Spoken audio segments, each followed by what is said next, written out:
بسم اللہ الرحمن الرحیم۔ السلام علیکم۔ باغ فدق کے حوالے سے جو گفتگو کا سلسلہ ہم نے شروع کیا ہوا ہے، اس میں آج ہم دو باتوں کی طرف غور کریں گے۔ پہلی بات تو یہ ہے کہ کیا رسول اکرم صلی اللہ علیہ وسلم نے سیدہ فاطمہ زہرا سلام اللہ علیہا کے علاوہ بھی کسی کو کچھ قطعات، کچھ اراضی، کچھ باغات، کچھ مال ہبہ کیا تھا، بخش دیا تھا، تحفے کے طور پہ دیا تھا یا نہیں دیا تھا؟ اگر دیا تھا تو کیا صاحبان حکومت نے، جو کہ رسول اکرم کے بعد برسر اقتدار آئے تھے، وہ باغات، وہ مال، وہ قطعات، وہ چیزیں واپس لی یا نہیں لی، یا صرف جناب سیدہ کے مال کو ہی اپنے قبضے میں لیا؟ دوسری چیز جو ہم اس میں آج کے وائس نوٹ میں دیکھنے کی کوشش کریں گے وہ یہ کہ یہ جو مقدمہ پیش ہوا ہے، باغ فدق کا جو مقدمہ عدالت میں پیش ہوا، کچہری میں پیش ہوا، جس میں سیدہ کو بھی طلب کیا گیا، گواہ بھی طلب کیے گئے، اس مقدمے کی قانونی حیثیت کیا ہے؟ یہ مقدمہ اسلامی شریعت کے مطابق یا دنیا کے کسی بھی قانون کے مطابق صحیح ہے یا نہیں ہے؟ سب سے پہلی چیز ہم یہ دیکھتے ہیں کہ رسول اکرم نے کسی اور کو کچھ قطعات، کچھ اراضیاں، کچھ مال دیا ہے یا نہیں دیا ہے؟ فتح البلدان میں کے صفحہ نمبر 21 کے اوپر علامہ بلازری، جو اہل سنت کے بہت بڑے عالم ہیں اور شاید وہ اسلام کے اوپر لکھی جانے والی سب سے پہلی تاریخ کے مصنف ہیں، انہوں نے لکھا ہے کہ پیغمبر اکرم صلی اللہ علیہ وسلم نے زمین کے چند قطعات بنی نذیر اور حضرت ابو بکر اور حضرت عبد الرحمن بن عوف اور حضرت ابو دجانہ وغیرہ کو عنایت فرما دیے تھے۔ ایک اور جگہ اسی علامہ بلازری نے لکھا ہے کہ رسول خدا صلی اللہ علیہ وسلم نے بنی نذیر کی زمینوں میں سے ایک قطع زمین کا موئے خورموں کے درختوں کے حضرت زبیر بن العوام کو دے دیا تھا۔ علامہ بلازری لکھتے ہیں کہ رسول اکرم صلی اللہ علیہ وسلم نے زمین کا ایک قطع، یہ جس میں پہاڑ اور معدن تھا، جناب بلال حبشی رضی اللہ تعالیٰ عنہ کو عنایت فرمایا تھا۔ بلازری لکھتے ہیں کہ رسول خدا صلی اللہ علیہ وسلم نے زمین کے 4 قطعے حضرت علی ابن ابی طالب علیہ السلام کو عنایت فرما دیے تھے۔ بس اس میں کسی کو شک نہیں ہونا چاہیے کہ حاکم شرع اسلامی کو حق پہنچتا ہے کہ زمین خالص سے کچھ مقدار کسی معین آدمی کو بخش دے تاکہ وہ اس کے منافع سے استفادہ کر سکے۔ پیغمبر اکرم صلی اللہ علیہ وسلم نے بھی بعض افراد کے حق میں ایسا عمل انجام دیا ہے۔ حضرت علی علیہ السلام اور حضرت ابو بکر اور حضرت عمر اور حضرت عثمان اس قسم کی بخشش سے نوازے گئے تھے۔ بنا بنی قوانین شرع اور اسلام کے لحاظ سے کوئی معنی موجود نہیں کہ رسول خدا صلی اللہ علیہ وسلم فدق کی اراضی کو جناب فاطمہ زہرا سلام اللہ علیہا کو بخش دے۔ قانونی طور پر باغ فدق چونکہ بغیر جنگ کے حاصل کیا گیا تھا، بغیر گھوڑے دوڑائے اونٹ دوڑائے حاصل ہوا تھا، جو خالصتاً رسول اکرم صلی اللہ علیہ وسلم کی ملک تھا، ملکیت تھا، اور سورہ حشر کی آیت نمبر 6 کے تحت وہ رسول اکرم کی ذاتی ملکیت بنتا تھا۔ سو رسول اکرم صلی اللہ علیہ وسلم کا ثوابدیدی اختیار تھا کہ اسے کسی کو بخش دے یا جس طرح چاہیں اس میں تصرف فرمائے۔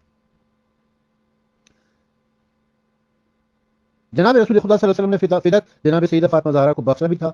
تو اس کی اسبات کے لیے اور اخبار اور روایات جو ہم تک پیغمبر اکرم کی پہنچی ہیں کافی ہیں کہ آپ نے فدق جناب فاطمہ زہرا کو بخش دیا تھا، یعنی ہبہ کر دیا تھا۔ نمونے کے طور پر حضرت ابو سعید خدری رضی اللہ تعالیٰ عنہ روایت کرتے ہیں کہ جب یہ آیت نازل ہوئی وآت ذو القربى حقہ، تو رسول خدا صلی اللہ علیہ وسلم نے جناب فاطمہ زہرا کو بلایا اور باغ فدق ان کے حوالے کر دیا۔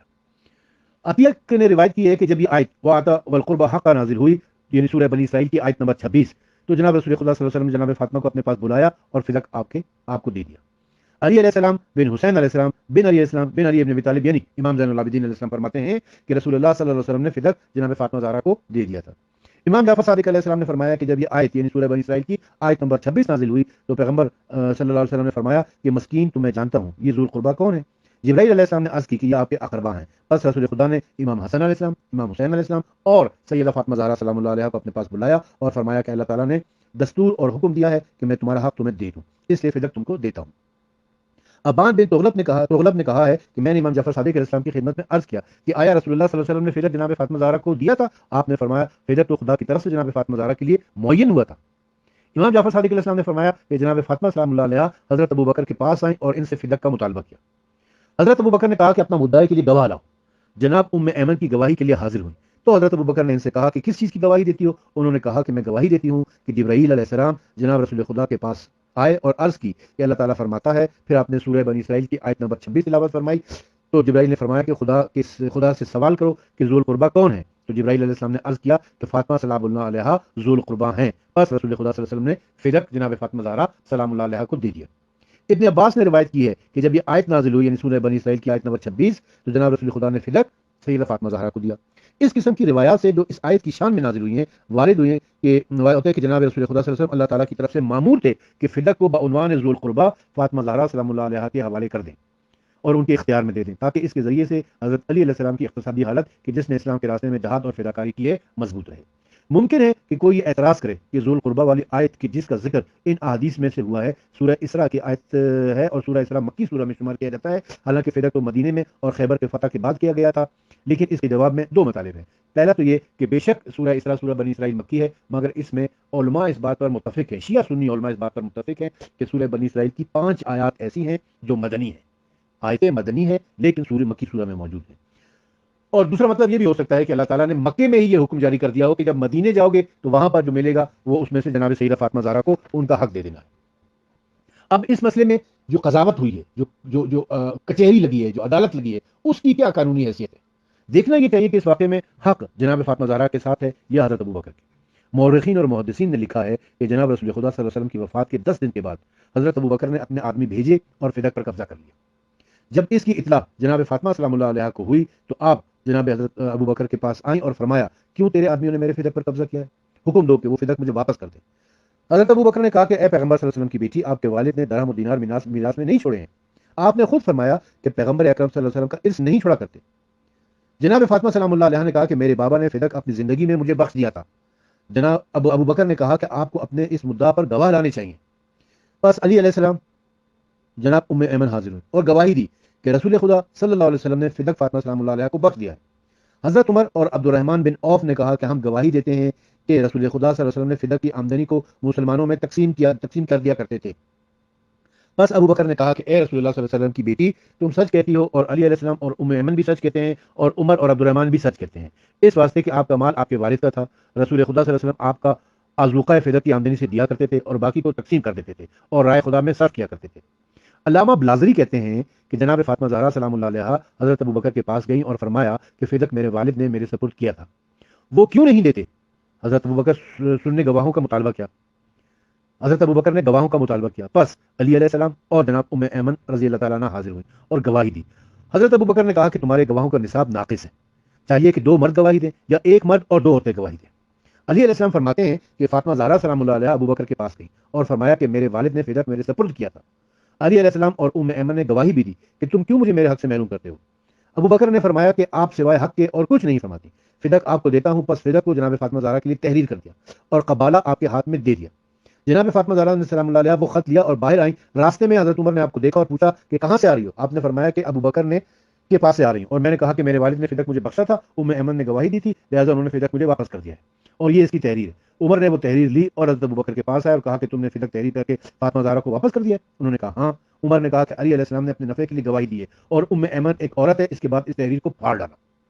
حضرت فاطمہ سلام اللہ علیہ نے ابو بکر سے کہا کہ ام ایمن گواہی دیتی ہے کہ رسول خدا صلی اللہ علیہ وسلم نے فدق مجھے بخش دیا ہے۔ ابو بکر نے کہا کہ اے دختر رسول، خدا کی قسم میرے نزدیک رسول اللہ سے زیادہ کوئی محبوب نہیں ہے۔ جب آپ وفات پا گئے تو میرا دل چاہتا تھا کہ آسمان زمین پر گر پڑے، اور خدا کی قسم ایسے فقیر ہو تو بہتر ہے کہ تم محتاج ہو۔ کیا آپ خیال کرتی ہیں کہ میں سرخ و سفید کا حق تو ادا کرتا ہوں لیکن آپ کو آپ کے حق سے محروم کرتا ہوں؟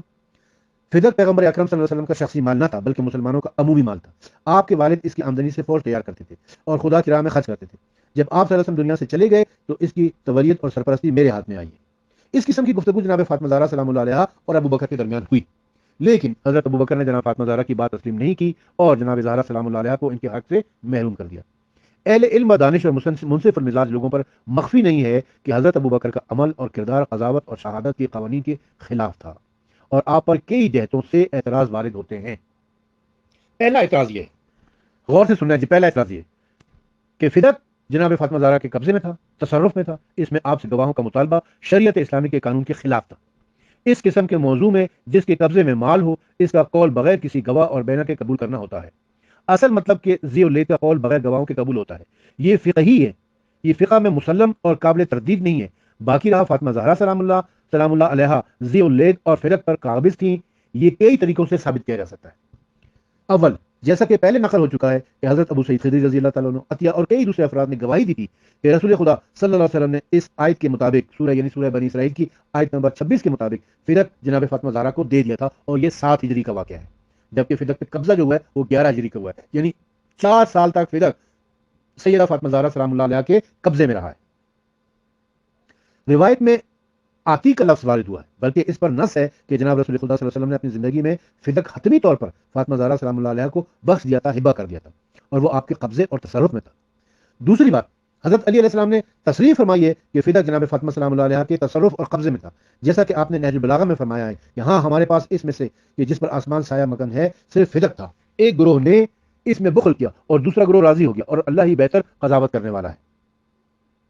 تیسری بات، امام جعفر صادق علیہ السلام نے فرمایا ہے کہ حضرت ابوبکر نے حکم دیا کہ فدق سے جناب فاطمہ زہرا سلام اللہ علیہ کے آدمی کو اور کام کرنے والوں کو نکال دیا جائے، اور حضرت علی کے پاس گئے، فرمایا کہ اے ابوبکر، اس جائیداد کو کہ جو رسول خدا نے فاطمہ زہرا سلام اللہ علیہ کو بخش دی تھی اور ایک مدت تک فاطمہ زہرا سلام اللہ علیہ کا نمائندہ پر قابض رہا، آپ نے کیوں لے لی ہے؟ رسول خدا صلی اللہ علیہ وسلم کا فدق جناب فاطمہ سلام اللہ علیہ کو بخش دینا اور جناب فاطمہ سلام اللہ علیہ کا اس پر قابض ہونا، یہ ایک تسلیم شدہ حقیقت ہے۔ اس لیے جناب عبداللہ بن ہارون اور رشید کو مامون کی طرف سے حکم ملا کہ فدق جناب فاطمہ زہرا کی اولاد کو واپس کر دیا جائے، تو اس نے ایک خط میں مدینے کے حاکم کو لکھا کہ رسول خدا صلی اللہ علیہ وسلم نے فدق جناب فاطمہ زہرا کو دیا تھا، اور یہ بات آل رسول میں واضح اور معروف ہے اور کسی کو اس بارے میں شک نہیں ہے۔ اب مامون نے مصلحت اسی میں دیکھی ہے کہ فدق فاطمہ زہرا سلام اللہ علیہ کو کے وارثوں کو واپس کر دیا جائے۔ ان شواہد اور قرائن سے معلوم ہوتا ہے کہ فدق جناب رسول خدا صلی اللہ علیہ وسلم کے زمانے میں حضرت علی علیہ السلام اور فاطمہ زہرا سلام اللہ علیہ کے قبضے میں تھا۔ اس قسم کے موضوع میں گواہوں کا طلب کرنا اسلامی قضاء اور شہادت کے قانون کے خلاف ہے۔ یعنی جس کے قبضے میں چیزیں، اس سے کیوں گواہ طلب کیے جا رہے ہیں؟ گواہ تو اس سے طلب کیے جانے چاہیے جس نے قبضہ کیا ہے۔ دوسرا اعتراض یہ ہے کہ حضرت ابوبکر اس نظام میں جانتے تھے کہ حق جناب فاطمہ زہرا سلام اللہ علیہ کے ساتھ ہے، اور خود انہیں جناب فاطمہ زہرا سلام اللہ علیہ کی صداقت اور راست گوئی کا نہ صرف اعتراف تھا بلکہ تمام مسلمان اس کا اعتراف کرتے تھے۔ کوئی بھی مسلمان آپ کے بارے میں جھوٹ اور افتراء کا احتمال نہ دیتا تھا، کیونکہ آپ اہل قصہ میں سے ایک فرد تھی کہ جن کے حق میں آیت تطہیر نازل ہوئی تھی کہ جس میں خداوند عالم نے آپ کی عصمت اور پاکیزگی کی تصدیق کی تھی۔ دوسری طرف اگر دیکھا جائے تو یہ مطلب کتاب قضا اور شہادت میں ثابت ہے کہ اموال اور دیوں کے معاملے میں اگر قاضی کو واقع کا علم ہو تو وہ اپنے علم کے مطابق عمل کر سکتا ہے، اور وہ گواہ اور مبینہ کا محتاج نہ ہوگا۔ بنا برین حضرت ابوبکر جب جانتے تھے کہ حضرت فاطمہ زہرا سلام اللہ علیہ سچی ہیں اور رسول خدا صلی اللہ علیہ وسلم نے فدق انہیں عطا کیا ہے، تو آپ کو چاہیے تھا کہ فوراً جناب فاطمہ زہرا کی بات تسلیم کر لیتے اور آپ سے گواہوں کا مطالبہ نہ کرتے۔ جی ہاں، مطلب تو یوں ہی ہے کہ حضرت ابوبکر جانتے تھے کہ حق زہرا سلام اللہ علیہ کے ساتھ ہے، اور رسول خدا نے فدق میں انہیں دے دیا ہے۔ شاید ابوبکر پیغمبر اکرم صلی اللہ علیہ وسلم کے اس عمل سے ناراض تھے، اسی لیے جناب فاطمہ زہرا کے جواب میں کہا کہ یہ مال پیغمبر اکرم کا نہ تھا بلکہ یہ مسلمانوں کا مال تھا، کہ جس سے پیغمبر اکرم صلی اللہ علیہ وسلم فوج تیار کرتے تھے، اور جب آپ فوت ہو گئے تو اب میں اس مال کا متولی ہوں جیسا کہ پیغمبر اکرم متولی تھے۔ ایک اور جگہ حضرت ابوبکر نے اپنے آپ کو دو بڑے خطروں میں دیکھا کہ ایک طرف جناب زہرا مدعی تھیں کہ رسول خدا صلی اللہ علیہ وسلم نے فدق انہیں بخشا، اور اپنے اس مدعا کے لیے دو گواہ یعنی علی علیہ السلام اور ام ایمن کو بھی حاضر کیا، اور جناب حضرت ابوبکر جانتے تھے کہ حق جناب فاطمہ زہرا کے ساتھ ہے اور انہیں اور ان کے گواہوں کو نہیں جھٹلا سکتے تھے، اور دوسری طرف سیاست وقت کے لحاظ سے حضرت عمر اور عبد الرحمن بن عوف کو بھی نہیں جھٹلا سکتے تھے، کیونکہ یہ دونوں وہی شخص تھے کہ جنہوں نے ابوبکر کو خلیفہ بنایا تھا۔ تو آپ نے ایک عمدہ چال سے جناب عمر کے قول کو ترجیح دی اور تمام گواہوں کے اقوال کی تصدیق کر دی اور ان کے اقوال میں جمع کی راہ نکالی، اور فرمایا کہ اے دختر رسول صلی اللہ علیہ وسلم، آپ سچی ہیں، علی علیہ السلام سچے ہیں، ام ایمن سچی ہیں، اور عمر اور عبد الرحمن بھی سچے ہیں، اس لیے کہ جناب رسول خدا فدق سے آپ کا ازروقے کی مقدار نکال کر باقی کو تقسیم کر دیتے تھے اور اسے خدا کی راہ میں خرچ کرتے تھے۔ اور آپ اس مال میں کیا کریں گی؟ جناب فاطمہ نے فرمایا کہ وہی کروں گی جو میرے والد کرتے تھے۔ جناب ابوبکر نے کہا کہ میں قسم کھا کر آپ سے وعدہ کرتا ہوں کہ میں بھی وہی کروں گا جو آپ کے والد کیا کرتے تھے۔ ایک طرف تو حضرت ابوبکر جناب فاطمہ زہرا کے اس ادعا کے کہ فدق میرا مال ہے کی تصدیق کرتے ہیں، اور حضرت علی اور ام ایمن کے گواہوں کی بھی تصدیق کرتے ہیں، اور دوسری طرف حضرت عمر اور حضرت عبد الرحمن بن عوف کے قول کی بھی، انہوں نے کہا کہ رسول خدا فدق کو مسلمانوں میں تقسیم کر دیتے تھے، تصدیق کرتے ہیں، اور اس وقت اپنے اجتہاد کے مطابق ان اقوال کو جمع کر دیتے ہیں اور فرماتے ہیں کہ اس کی وجہ یہ تھی کہ آپ کا مال آپ کے والد کا مال تھا کہ جس سے آپ کا ازروقہ کے لیے لے دیتے تھے اور باقی کو مسلمانوں میں تقسیم کر دیتے تھے اور خدا کی راہ میں خرچ کر دیتے تھے۔ اس کے بعد ابوبکر جناب فاطمہ زہرا سلام اللہ علیہ سے پوچھتے ہیں کہ اگر فدق آپ کو دے دیا جائے تو آپ کیا کریں گی؟ آپ نے فرمایا کہ میں وہی کروں گی جو میرے والد کیا کرتے تھے۔ تو فوراً حضرت ابوبکر نے قسم کھا کر جواب دیا کہ میں بھی وہی کروں گا جو آپ کے والد کیا کرتے تھے، اور میں بھی آپ صلی اللہ علیہ وسلم کی سیرت سے تجاوز نہ کروں گا۔ لیکن کوئی نہ تھا جو ابوبکر سے سوال کرتا کہ جب آپ مانتے ہیں کہ فدق جناب زہرا سلام اللہ علیہ کی ملکیت ہے اور آپ جناب فاطمہ زہرا اور ان کی گواہوں کی تصدیق بھی کر رہے ہیں، تو پھر ان کی ملکیت کو ان کو واپس کیوں نہیں کرتے؟ عمر اور عبد الرحمن کی گواہوں